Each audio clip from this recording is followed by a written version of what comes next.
Hello guys, in this video I will show you how to send money from PayPal to Cash App without linking any bank. So step 1, you'll need a third-party platform like a prepaid debit card or Wise account that supports both PayPal withdrawals and Cash App transfers. Step 2, withdraw your PayPal balance to this intermediary or third-party account. Step 3. Once received, open your Cash app and go to Add Cash. Select the amount and confirm. Step 4. Use the linked debit card or virtual card to fund your Cash App balance. Step 5. Confirm the payment and the money will reflect on your Cash App wallet.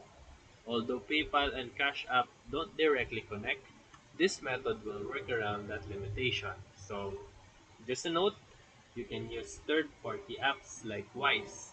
Okay? So if this video helped you, feel free to like and subscribe for more quick tutorials, reviews, and comparison videos. Thank you for watching.